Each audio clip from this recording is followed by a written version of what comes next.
রাধে রাধে বন্ধুরা, তোমরা সবাই কেমন আছো? আশা করছি ভালো আছো।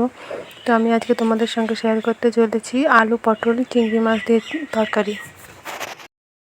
তো দেখো, প্রথমে আমি কড়াইয়ে তেল গরম করতে দিয়েছি।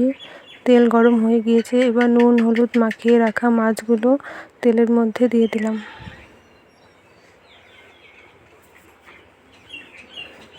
মাছ ভাজা আমার হয়ে গিয়েছে, মাছটাকে ভেজে এবার তুলে নিলাম।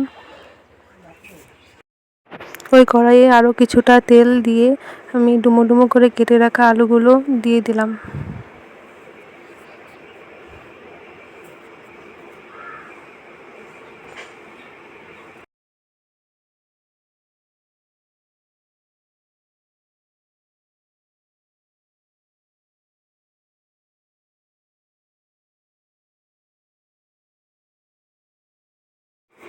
আলুগুলোকে ভালো করে নুন হলুদ দিয়ে লাল লাল করে ভেজে তুলে নেব।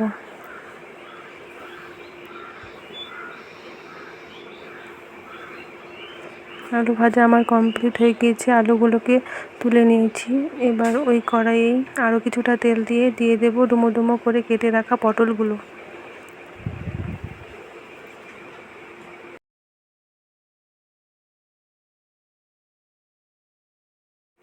পটলটাকে ভালো করে ভেজে নিয়েছি, ভেজে তুলে নেব।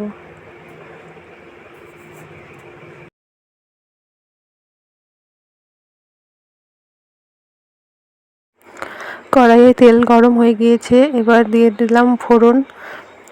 ফোড়নটা আমার হয়ে গিয়েছে, এবার এর মধ্যে দিয়ে দেব বেটে রাখা মশলাটা।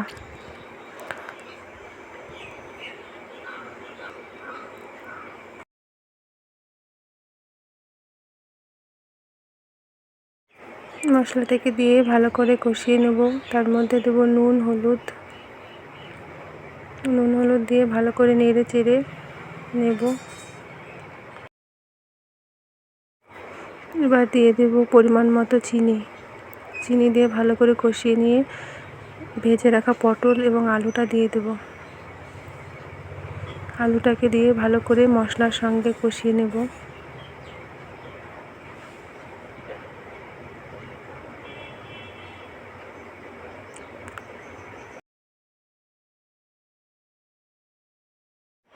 বেশ কিছুক্ষণ ভালো করে কষিয়ে নেব তেল ছাড়া অবধি। যখন তেল ছেড়ে দেবে, যতক্ষণ না তেল ছাড়ে ততক্ষণ অবধি ভালো করে কষিয়ে নেব। দেখো, মশলা কষানো আমার হয়ে গিয়েছে। এবার দিয়ে দিলাম পরিমাণ মতো জল ঝোলের জন্য।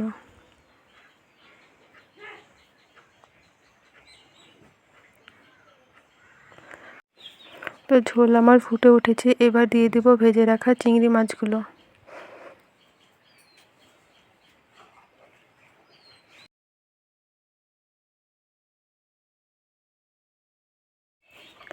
চিংড়ি মাছগুলোকে দিয়ে ভালো করে নেড়ে চেড়ে নেব, কিছুক্ষণ ফুটিয়ে নেব, তাহলেই রেডি হয়ে যাবে আমাদের পটল চিংড়ি। তো ভালো করে ফুটিয়ে নিয়েছি, এবার দিয়ে দেব ভেজে গুঁড়ো করে রাখা মশলাটা দিয়ে নামিয়ে নিলেই রেডি হয়ে যাবে আমাদের পটল চিংড়ি।